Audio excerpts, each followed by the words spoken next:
Thought I turned that off. Yeah, so I figured it's usually better we just start the program and just like, 3, 2, 1, and we're live. Welcome back to Waking the People. This is your host, Sir Chad Everbroshears, and I am accompanied with a man that Prince would sing about. That is Joshua, your patriot, my Kraken McClendon. Now, Joshua and I've got a little bit of an interesting show today, but we're going to keep it a bit concise. So we're just going to dive right into it. Joshua, what topic do you want to touch on? Oh, let's get an overview on the topics, and then we'll go right into some of the subject here. Welcome back, everyone. It's a beautiful Sunday, episode 29.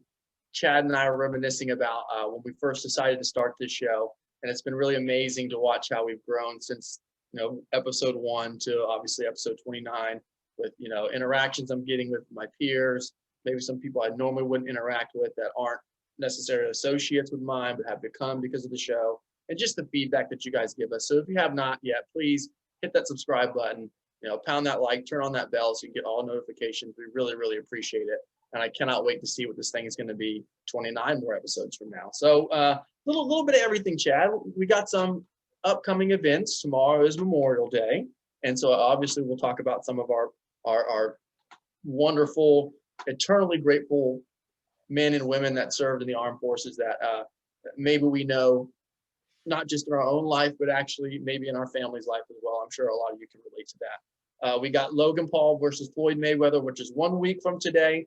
We're going to dive into that some. And then we have some crypto scares, Chad, that I've been hearing a lot. And I want to give you my 2 cents on what you should be fearing if there is a fear in crypto. And actually, it's something you can control. So I really can't wait to get to that. Good. Well, let's start off as any good American should, and that is to pay tribute to our fallen brothers and sisters in our armed services. My father served and retired from the Navy 20 years. He has passed. He passed in 2006. He was not in the service whenever he did pass, but he did. So I will be visiting his gravesite tomorrow to obviously show my respects, not just to my father, but to a serviceman. So, and with that, I do have quite a few friends that have served, and I have lost a few. So actually, shall I say, without selfishness, we have lost a few that I personally know.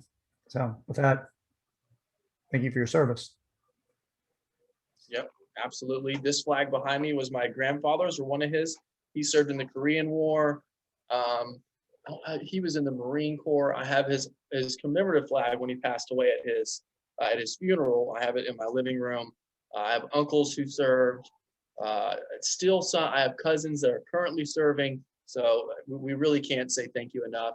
And for anyone who does not respect the military, then they don't really grasp what they actually do to go off and leave your home to serve and dedicate time, which is one of the most valuable things that any human being has, way over money.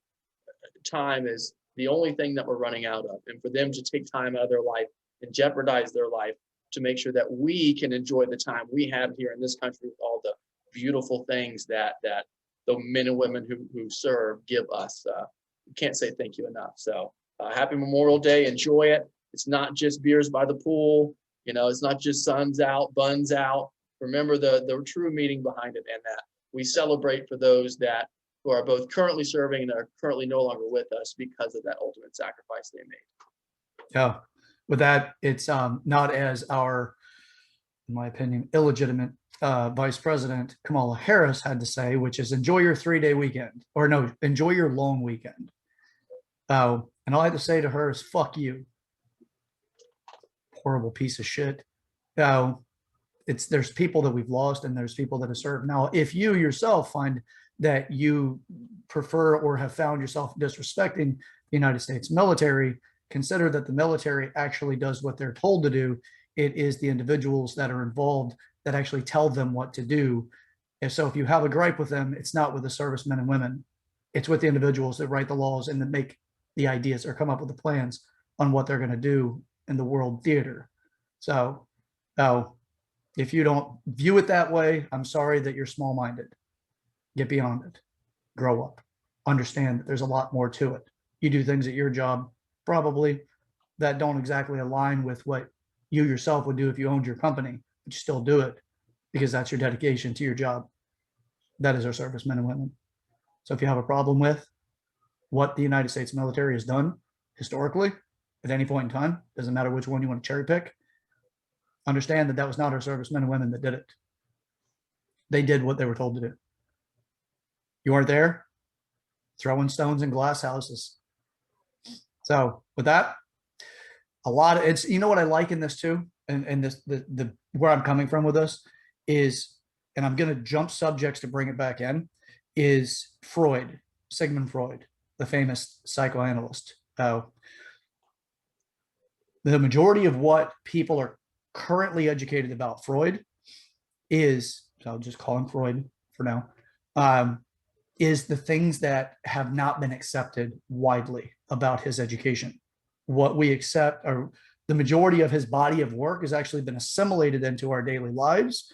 It has become an understanding at a household level for psychology about the interactions with people. And every time you see somebody saying something about ego, you will almost certainly have a great deal of Freud's work imprinted in that.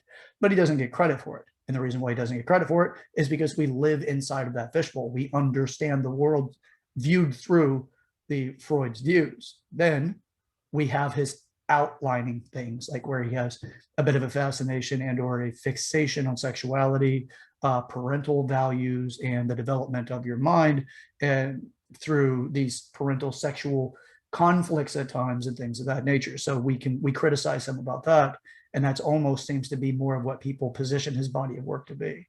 The reality is we live inside of what he's created. Therefore, bring it back to the United States military.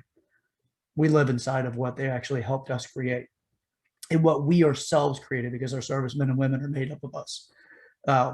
That we live inside of that. And whenever we take the opportunity to stand or burn a flag, things like that, you're only able to do it simply because you have the freedoms that have been created for you, that has been protected for you. If you want to see something interesting, why don't you find somebody who burned a communist flag inside of a communist country and see what happened to them?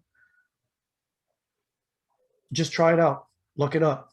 Go to DuckDuckGo, because it's not as censored and directed as Google, or if you're in another country, Alibaba, which is another one of the, it's like Google. So as far as that goes, that's pretty much what I have to say about it right now. Hopefully that's food for thought.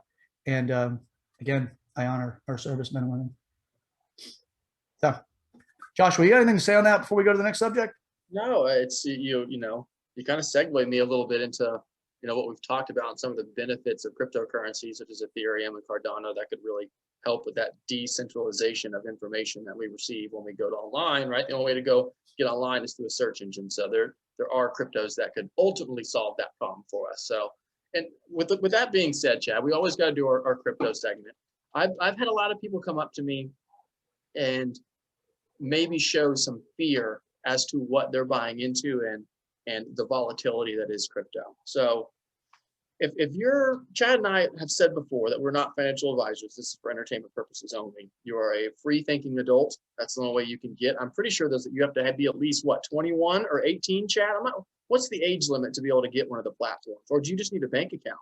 You might just I believe it's 18. Okay. Oh, because it's legal. It's it's the age of consent. Okay. And I'm pretty sure it's 18, but don't quote me on it. But as far as I know, all of the verifications that I've had to do whenever I played around a little bit with these sites is that I had a bank account, and I just acknowledged that, what did I acknowledge? Oh, the terms of service. So perhaps it could be older. I'm a bit older than 18. I don't know if you guys can see that in my crow's feet right here. I'm wearing some years. I think 18 is right. Yeah, I think you're right on 18. Oh, but it is interesting. If you don't know much about blockchain and decentralization of information, it's really interesting. I came to this without actually knowing much about it myself. I mean, I've given my position, if you will, I've conceded to, my position of being fairly ignorant in this, and I'm interested. I'm very interested in it. That's one of the reasons why Joshua and I have this as a segment on the show. It will likely stick around for quite some time, just to continue to expand on insight for people. There are people that are far more advanced in the understanding of this, and then there's people that are behind myself, and I don't consider myself to be very well educated. But when you get into, at least in crypto, but as you get into it, it's really interesting that cryptocurrency is not a standalone thing for a lot of these companies. Like Ethereum, it's not standalone. What it is in Ethereum is it has this thing that's called blockchain. And what blockchain is it's this system that has multiple different servers that are constantly checking for error in code, and they're not even at one centralized location. They're all over the place. So there's a particular program that's running through it, and it's basically it's really geared towards information integrity. And from there you can build a lot of things, and it's very, very quick. It's instantaneous in most instances, and maybe a little bit slow in others. When I say a little bit slow, maybe 15 seconds.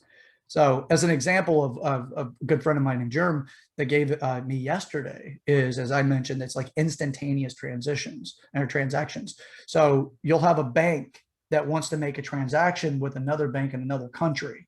Right now, there's several individuals that are in between that need to be the checks and balances system. With blockchain, you don't need that. It actually goes through its own checks and balances. It doesn't require human interaction overall, or at least not as many human interactions. So it's the timeline is, it goes from, could be 14 days before a transaction takes place to 15 seconds, maybe 15 minutes. So it's a real fascinating thing what blockchain is and what it's capable of doing. And I do see that it's going to be bigger and bigger as we move along. Banks are eyeing it for this reason. They want to see faster transaction times. They've got to, in order to compete with other companies. So if the only difference between one bank and another is that you can have your funds available instantaneously versus waiting 14 days, that's a pretty damn big deal. Would you want to get your bank there, or would you want to go to another bank that actually would have the delayed timeline? It's part of the whole economy aspect and the capitalized concept or system. So now I've gone on another tangent here, but Joshua, throw it in, brother. Okay. I want to get a quick demonstration, Chad. So you keep elaborating, and I'm just going to add on to that. Okay. Yeah. So with the blockchain technology, there are apps that are built into it. There's different companies that are building off of that structure. So they're able to actually compute information much faster. It's not just okay, well, I have X amount of value in this particular stock. And there's another fascinating thing. It's a stock that you can spend immediately. You do not need to wait, cash it out, and then spend it somewhere else.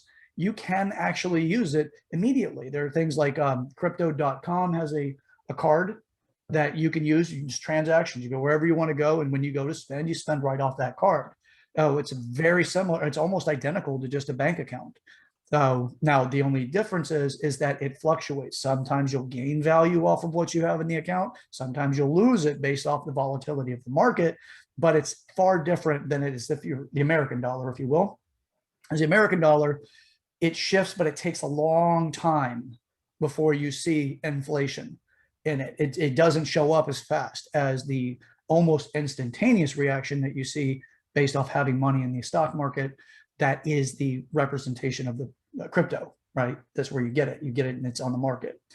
Now it's different markets, but it's still there. Again, I'm a layperson to this, but Joshua is far more advanced in it. So Joshua, you have a demo or an example? Yes. I love how you left me right there. So to kind of bring this back just a hair from the very beginning of the segment, we talked about people coming up to me and asking me about, crypto and what do you think of this investment? So before I ever bought crypto, I probably read at least 3 books. I studied, I want to say, for about 4 months before I even bought anything. And you got to do your research on, Chad mentioned inflation, and how markets change. You have to do your research. We just talked about all the beautiful things that crypto give us and all the positive things that have yet to come to fruition to a major global scale, but could. And if you're buying into it, you need to make sure that if whatever crypto you're buying, If you don't think you could hold it for 2 years, at least 1 year, then the way I do it, I'm an investor. I'm not a paper hands. I'm not a lettuce hands. I'm an investor. Then you probably shouldn't buy the crypto. Now, Chad was talking about the dollar. So I had to go and get a little demonstration. Everybody knows what these are, right? All right. Good old $100 bill. Dollar bill. You can hear it. Okay. But here's the thing about this, Chad. I've been reading a book lately. I'm sure maybe Chad's heard of it or has read it too. And it's called Rich Dad, Poor Dad. And it talks about how this, ladies and gentlemen, this dollar, right, is actually losing value every day. Okay. So the more the government prints out money, it's actually 1%. You actually lose 1% of inflation every paycheck you get. So 1% of your money is actually being deflated right from underneath you. Tying all this back in, if volatility is what scares you, then the opposite side, the flip side of cryptocurrency volatility is depreciation, right? So this is volatile in the sense of it's going one direction, that's down. Okay, every year it goes down and down and down and down, and it will continue to do so probably to an exacerbated pace, especially because all the printing of the money that we've done here recently. So if you're buying into a crypto or buying into any investment, your main goal you should have in the back of your mind is that inflation is real, and that simply by keeping your money underneath your mattress, that you're actually losing money every day, every month, every year, and will continue to do so. It's one of the big problems with our country. So tying all that in together again, the volatility shouldn't scare you in crypto if you believe in it. If it's too much, let's say, you make $50,000 a year, Chad, and you have a good little savings, and you manage your investments and you manage your expenses, which is super important. Most people spend more than they make, and that's the number one problem. But if you're doing well and you're being smart, then you really shouldn't have any concern about throwing one of these onto any kind of investment. It shouldn't scare you losing that $100. Does that make sense? That's always been my mindset, because the alternative is it goes down. So it could either go up or it could go down, definitely. So you gotta ride in there and think long term. You gotta think, don't let money does two things to people, Chad. It creates fear and desire.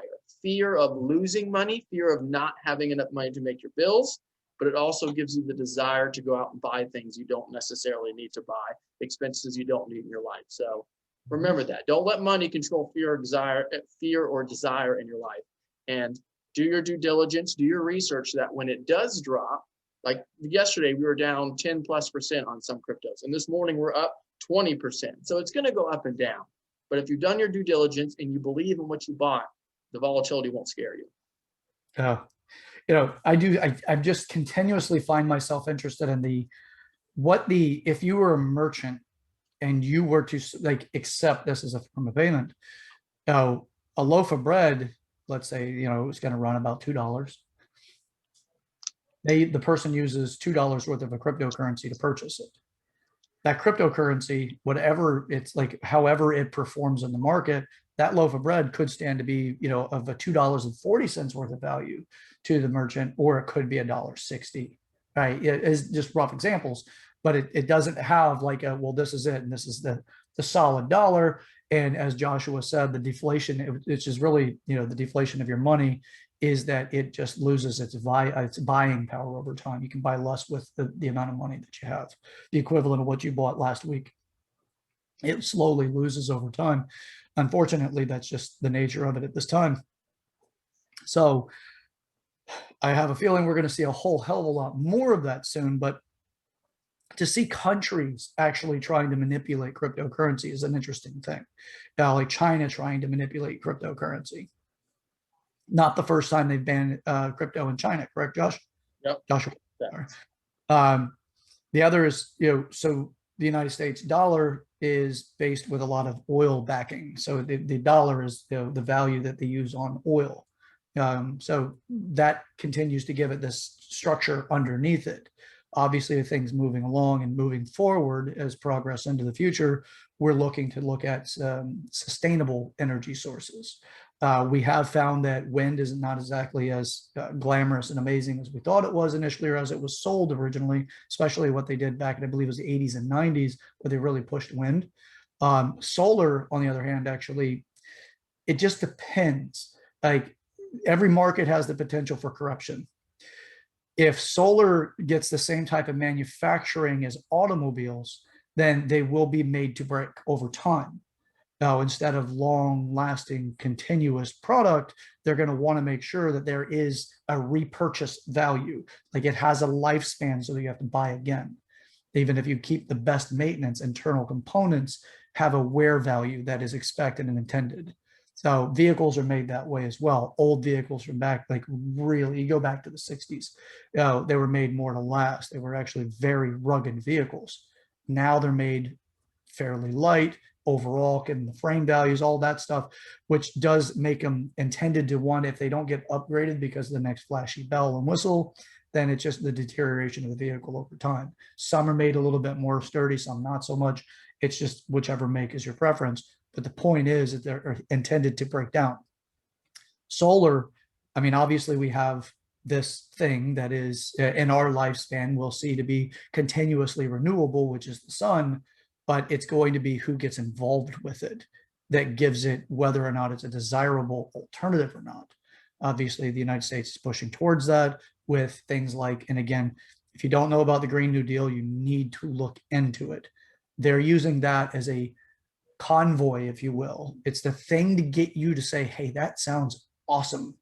There's a lot more stuff inside of that that has nothing to do with renewable or sustainable energy systems in the future. A lot of it has to do with just the Imagineers, if you will, of politicians coming up with things that they think their constituents would really prefer so that they continue to vote them in.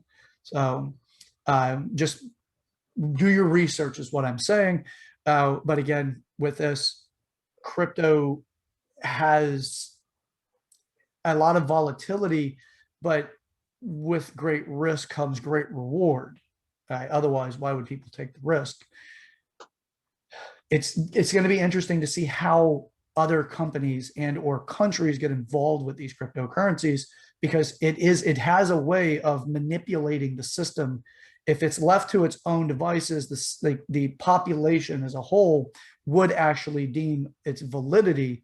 Like how much do we value it versus if a country gets involved and starts forcing it through specific loopholes and or systems that they sell to you as if it's a good thing. It puts it in better safety for you.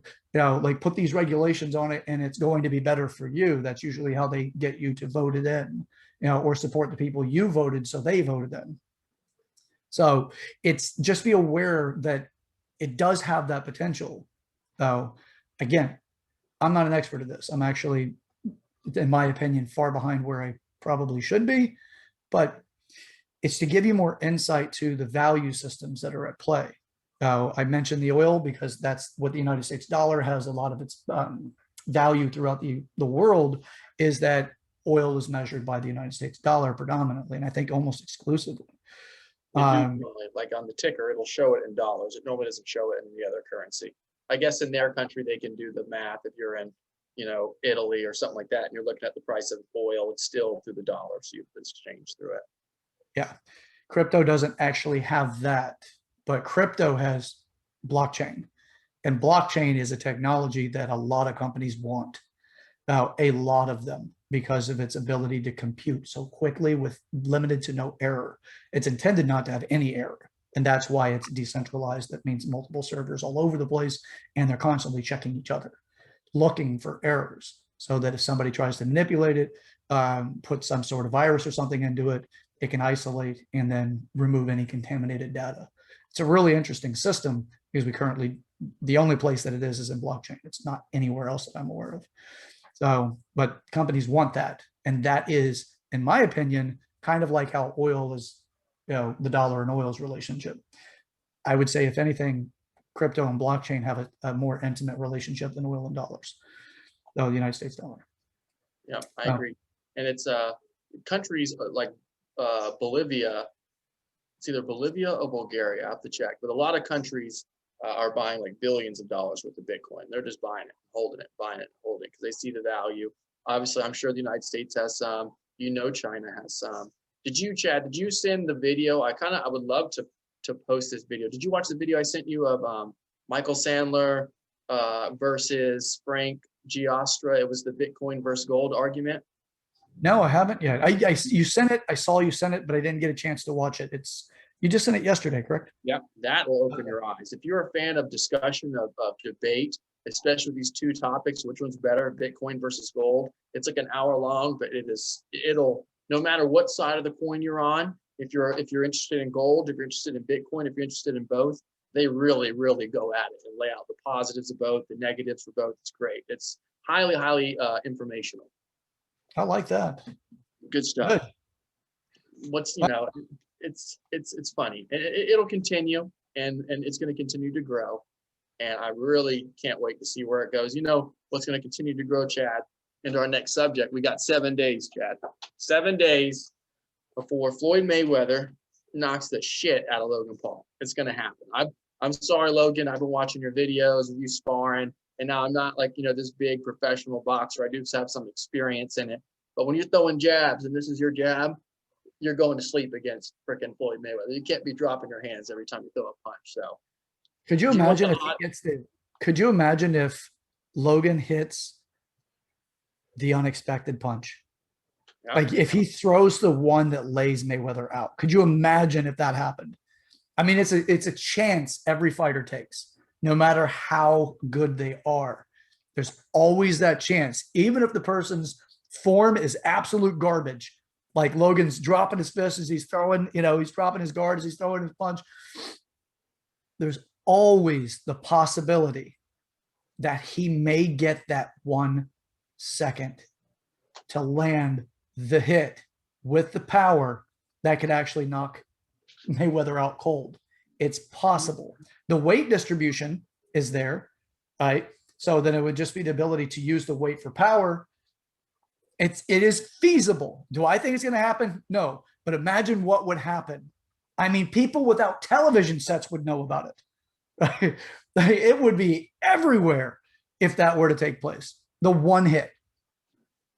Looking up the betting odds. So it's plus 700. So 700 underdog. If you put $100 on Logan Paul, okay, put $100 on, you got to what? So that's, you make 100. If you spend 100, you make 700, right? Okay. So $4 bet. I think that's how they do it. Yeah. I normally like to bet the spreads. I don't do heads up, and boxing's a little different. But so Floyd is the favorite, negative 1,600. So it might be worth. So pretty much what they give you is Floyd, as far as betting percentages go, 94.1% chance of Floyd winning, 12.5% chance of Logan winning. Actually, to have it at double digits and 12.5%, that's kind of interesting. That means there might be some people out there who think that that Logan might get this done. I got to see what that turns out to. That might be worth the bet, Chad. Yeah. You know what? Mayweather is getting older. He's aging. Now he has discipline. That man has serious discipline. He knows how, he knows where his money's at. What was it? Logan was rumored to be trying to pull out from the fight. Really? I heard that he was rumored to be wanting to pull out, and Mayweather said, "I will sue you." Now, according to the rumor, Mayweather said he would sue him for the purse, which is he's guaranteed $100 million for the fight, right? I think that's what it is. Guaranteed win or lose. Mayweather is guaranteed $100 million. Now, he will. Supposedly, if Logan backs out, he's going to sue the shit out of him. And I don't believe Logan Paul has $100 million, nor could he get it. Now, I know he's a wealthy man, but Jesus. That can happen. It happens in fights where one person is the favorite to a significant degree. They have guaranteed money so long as the fight takes place. You have to sign the contract you're going to fight. Then you sign the contract, then back out. It's contractual law. But it'll be interesting to see because it's 7 days away. That's going to be fascinating. It really is going to be an interesting thing. Hopefully they don't try to do the whole weird ass entertainment thing they did with Logan's last fight. Or was it Jake? Yeah, it's different. It's Showtime. So this is a real boxing promotion. Whereas before Triller was kind of like a entertainment / startup fight company. Showtime, they're the real deal. They do a lot of boxing matches. So I'm interested. I haven't even looked to see who's on the undercard. I hope they do similar to what Triller did. I need to look and kind of get a little bit more interesting matchups. I think it's fun. It's fun to watch UFC fighters fight ex boxers, or just kind of, maybe two guys getting into boxing, or two MMA fighters. It's fun to have the different, coinciding of different sports and different people of different athletic backgrounds. It's interesting. I hope they do that, but we'll see. Yeah. You know who I'd like to see fight? Butterbean versus Mayweather. Oh God, Butterbean would kill him. I know. Here's the thing. If you don't know who Butterbean is, Google him now, or DuckDuckGo him, actually, is my preference. Just Butterbean. That's all you got to do. Put in Butterbean fighter, boxer. He's done boxing. He's done mixed fighting. He's done, you'll see whenever you see him, you'll look at him and be like, no way. That guy is a straight killer. Like he is, and he's the guy that would likely get so much attitude from a lot of people, because they look at him and be like, dude, your cholesterol is going to kill you before you hit me. That dude, no, that is not the case with this guy. No, he does not look like an athlete. He reminds me of, did you play what was that with Tyson's Punch Out? Yeah, I played it back in the 80s. Yeah, there was the big guy that every time you hit him in the belly button, his pants would drop down, just as boxers. Then you get a couple jabs in. Then you got to keep your guard up, hit him in the belly button again. Yeah, that, I swear, it's like that was Butterbean before Butterbean. Yeah. Oh my God. So anyway, that was a digital cell. And not the tangent. Did you ever beat Mike Tyson? Nope. In that game, you know how you beat him? I'll tell you how you beat him. He blinks before he punches. So he's going to punch you because he blinks. That's the only giveaway in the whole character. Wow. My friend told me that, and I wasn't able to beat him. I was young. I wasn't able to beat him. He was like, no, you have to wait for him to blink. And every time he blinks, that's when you can hit him. Huh. Yeah. Well, yeah, 'cause every one of the characters in that game, they had a little telltale, whatever it was. Remember the French guy? Yeah. Ooh. Yeah. Yeah. Anyway, all right. Anything else on the fights? No, we'll see. We're going to watch it. It's going to be fun. Logan's not doing as good a job as actually both of them, in my opinion. Floyd and Logan aren't really doing that good of a job as Jake and Ben did to hype their fight, at least in my opinion. I really haven't been seeing too much. It's kind of been more comical and WWE-ish, as we, referred to on an earlier episode. But no, that's it. I'm still going to look forward to it. Who doesn't want to watch it? It's just interesting. Like, we like to see two random people, one GOAT, one YouTuber, get in the ring, just punch each other. Yeah. Well, I'm also excited for the fact that we're probably not going to see a birth canal during this video or during this fight. So I think that's a good thing too. I'm going to liken that to, in my position on like some of the major league sports, the last Lightning game that I went to, it was insane. There was so much to try to just hype it up, to get everybody fired up. The game's still taking place. You've got stuff up on the Megatron, right? And everybody's like, the play just happened. The play was okay. It wasn't anything crazy. And then they're playing that play over while the game's still taking place in front of us.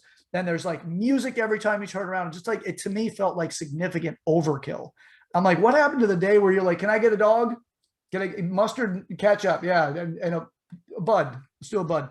Not that they're paying us for any product endorsement over here, but we're open to it. Yeah, come along, let our people talk to your people. But that was what I liked back in the day. Is like, it may have been slower, but I didn't need to have my sensory system stimulated so much. I left that tired. I left that going, and I wasn't even cheering or going crazy. I was just sitting there going, God damn it, man, turn this shit off.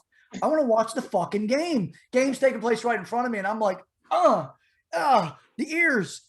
And then then you see like all the lights taking place up above you, and you're like, what the hell, man? I want to see the game, but I'm just involuntarily being distracted to look up at the freaking Megatron. Well, I'm pretty sure that's what they call that. Well, I'm looking up at that thing while I'm trying to actually watch the game being played. It was overall just sensory overload. So I'd like to see it get back to the days whenever we just sat and enjoyed.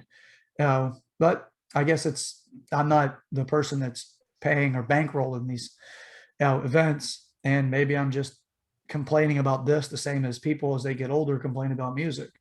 Oh, and I'm one of those people. I complain about music all the time. New music, most of it, almost all of it. Okay, 99.99%. So, Joshua, you still with me, bud? Yeah, can you hear me? Yeah, your camera is not showing you, but that's all good as long as we can hear you. All right, you have anything else on the sports stuff, man? Because we got to get to the next two before we got to jump off. Got like I, 11 minutes left. I think we did a pretty decent job there. I'm sure we're going to continue to talk about it as the week goes on, and we'll continue to digest that it is this very entertaining event. So no, I think that's all we got, Chad. All right, sweet. Okay, so viewer replies. Now, with this one, I'm incredibly grateful that we had one of our viewers reach out to, actually it was Joshua, to talk about the PACE program, which I mentioned on the last episode. The PACE program is one that's designed to help, like if you have a home that the air conditioner goes out on you and you don't have the financial means right now to be able to get an air conditioner put back in, and a conventional loan is a little challenging because you don't have the things to verify what is required, the basics for the loan. The PACE program can come in and support you. Problem is with the PACE program, it's not that it's a bad program in itself. It has been abused significantly by a lot of companies, in my opinion.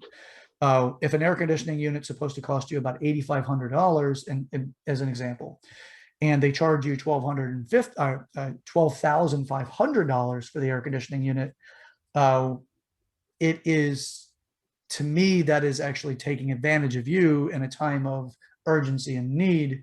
And you will pay for that significantly because it's not $12,500. That's what you're financing. Where the exact same unit would cost you $8,500. They have the ability to upcharge those units to a specific level before it becomes, criminal.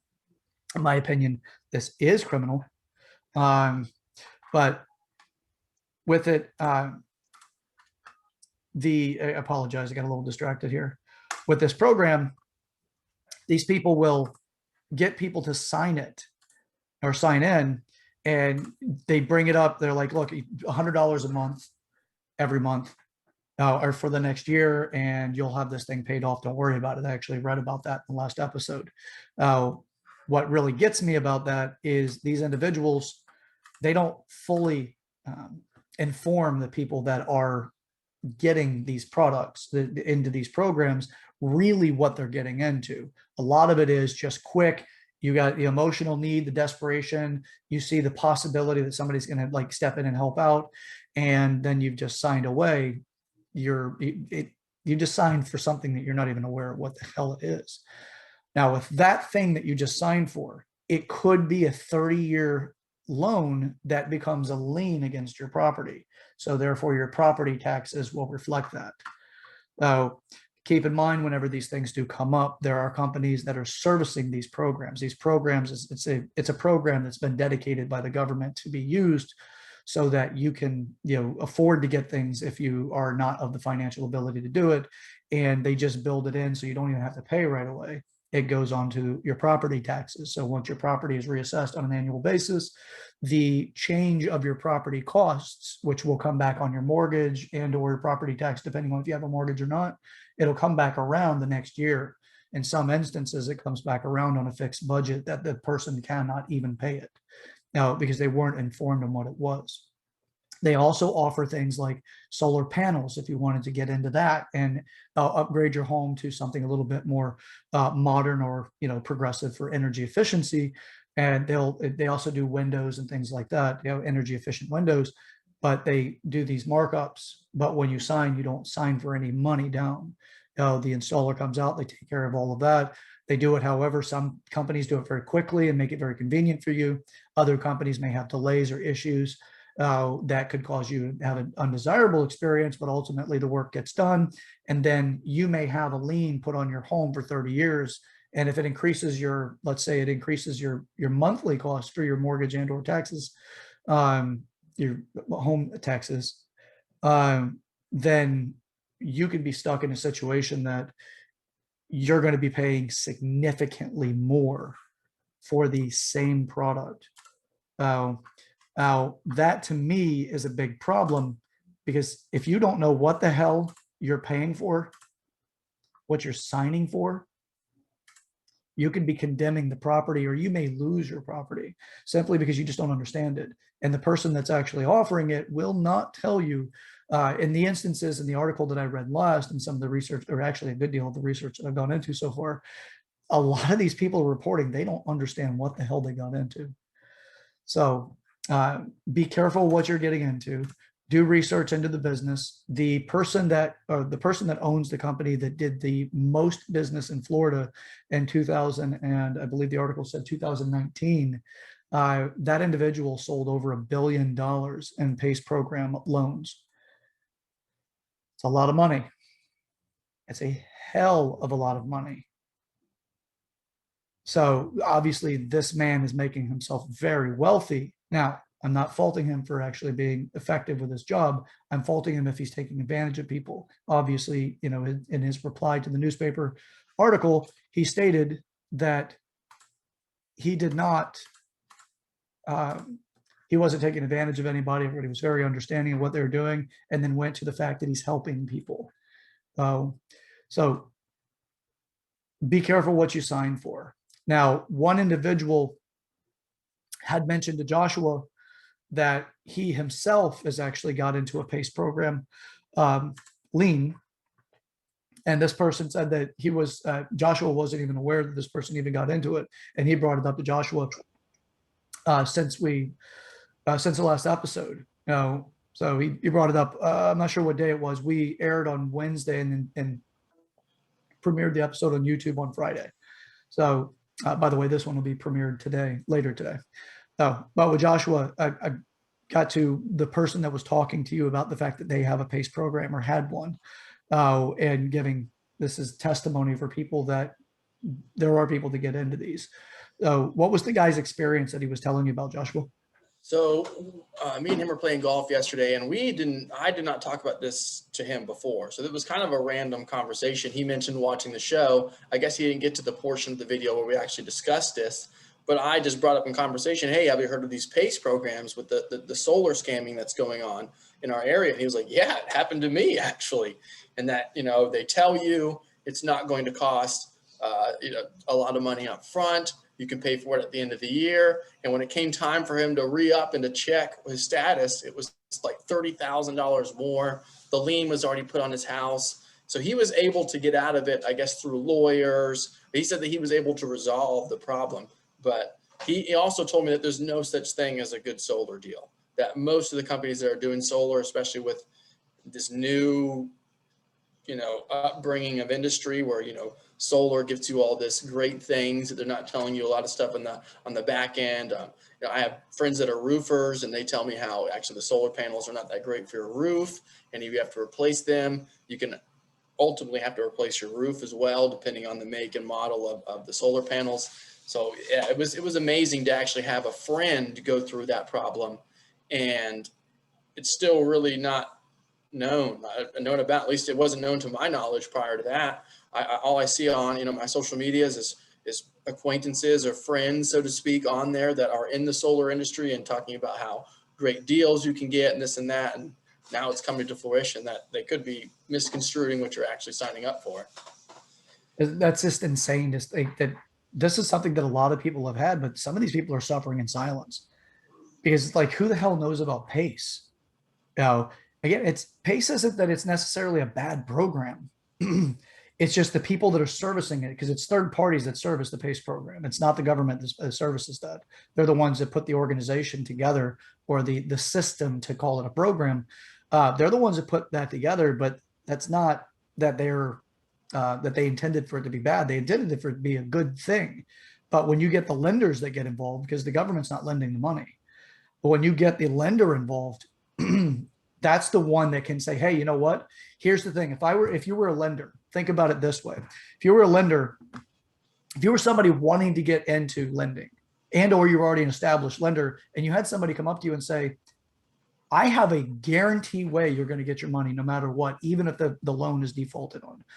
You guarantee to get you your money, and we can get your money at this kind of interest. And the interest rate on that,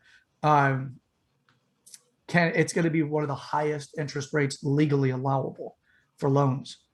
But don't worry, I can get you the highest interest rates of return on your money, and I get you a guarantee you're going to get your money back no matter what. It is it's what you would call a riskless investment.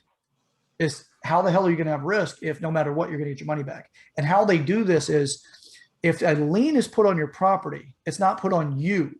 Your property cannot default that loan. It can't default that lien. So if you've got, let's say, $30,000 as a lien against your property, as the gentleman that Joshua was mentioning, if he wasn't able to get out of that, that's $30,000 that hit that property would be responsible to pay back. $30,000 probably over the course of 30,000 or 30 years. Over the course of 30 years, you would say that's $1,000 a year. That's not too bad. It's actually not, because you have the interest rate that goes with that spread over the course of 30 years. That's a significant amount of money. That's not $30,000 by the end of the maturity of the loan. That would be insignificant. It could be 3 times more than what the actual loan was made for. So be careful with this stuff. But if you were the investor, why wouldn't you say yes? I mean, all you have to be like, I don't have to sell the loan. I don't have to get people to agree to it. All I have to do is just say, when they get a client, I'm ready. And you said it's good to do. These people are agreeing to these terms. You do not need to know whether or not that third party that's out there canvassing the area to get new clients and or get their clientele for these lenders. They don't have to do anything, and they were to believe that those people are ethical. They go around with their tablets. There's significant money in these companies, so that they're going to be able to draw in, quality or good salespeople, and I mean skilled salespeople, not necessarily ethical. So they go around. So with that, the third party lender typically is not who's doing the sales. It's another company offering the sales options, and then the lender's just throwing money out because they're going to get it back. Let's say the property forecloses. You lose the property. It goes to foreclosure. The bank has to sell it. Once the bank sells the property, whatever the loan is, the lien against the property, that gets paid before the bank's allowed to get their money out of the property because of the lien against the property. That's the way the legal system works with this. So they get their money. It's a guarantee they get it. This is not regulated in a way that people would expect it to be, based on the fact that it is actually something that the government created. Or it's a government organized program. It's more about who's actually doing it. If you don't know about this yourself, it's time to look into it. If you do know about it, or if you know a friend that has actually been affected by this, or somebody in your life that's been affected by this, by all means, please send us an email, see if they're open to talking to us about it. This is, our email is wakingthepeoplepodcast@gmail.com. Again, that's wakingthepeoplepodcast@gmail.com. Send it over. We'd like to talk to them to find out what their experience has been like. Again, this program is dedicated to waking people up to things that are going on around them. Most of our life, we get tunnel vision, blinders on, because we have our point that we're trying to make in our life, their goals that we have to try to move ourselves forward, whatever that goal is. You start collapsing goals. You've got relationships, you've got family, intimate relationships, friendships, family, school, work. You've got what goals you have. Let's say you've got a vacation coming up. You've got financial concerns of all types. You've got everything going on around you that's stressing you. How can you focus on all the rest of this stuff? If you focus on the rest of the stuff, you're likely to lose sight of one of your goals that are really important to you that you need to get to. So you put the blinders on, that's understandable. But when those blinders are on, that's where you get blindsided. So for people that are in your life that are considering a PACE loan, or I'm sorry, it's to get into the PACE program, inform them, educate them, try to help them. A lot of these people are in desperate times. Now, if they're doing solar, it's not likely desperate times, but if they're replacing their roof or their windows, or, well, windows, maybe, maybe not, but the air conditioner in Florida, yeah, you're likely trying to move quick. So that, again, waking the people, this is what we're here for. We're just trying to create and shed more light on subjects that people are typically either inundated with, but only in one direction, or they're completely blind to until it's too late. So our goal is to try to continue to expand that so that everybody can get a little bit out of this program and out of our program, our Waking the People. You have other subjects where you're like, you know what, this is something else to look into. We consider ourselves to be kind of alternative news. We're more commentary on it, but we are trying to get more towards the journalistic side over time. We want everybody to have a better insight so that they're less likely to be taken advantage of. We're going to have people over time that don't like us simply because they may be vested in what we're trying to expose. So with that, I don't have much else to say about it at the moment. But Joshua, do you have anything else for the PACE programs or anything else we've talked about in the show? No, I think that's it. Kind of a short episode today. We are going to be moving forward with the 2 times a week. I think that we've gotten some enjoyment out of that. We've gotten some responses from some of our subscribers and viewers. So we'll continue the 2 episodes a week. We got a couple more subscribers for the past couple days. Super excited to see that.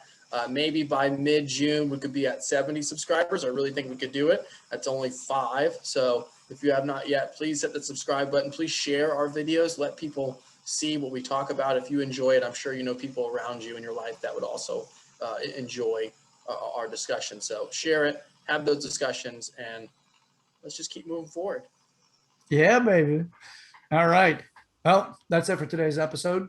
Appreciate everybody who's watched it, especially up till the end. If you didn't watch it all the way to the end, watch the whole damn thing. What are you doing? Oh, with that, again, I'm your host, Sir Chad over Brochures, my co-host, Joshua, my Kraken, your Patriot, McClendon. He's the guy that Prince would sing about. Until next time, as Joshua would say, stay golden, pony boy. And as I'd say, we're Americans. Let's act like it. We're all in this together. All right. Till next time. We'll catch y'all on the flip side.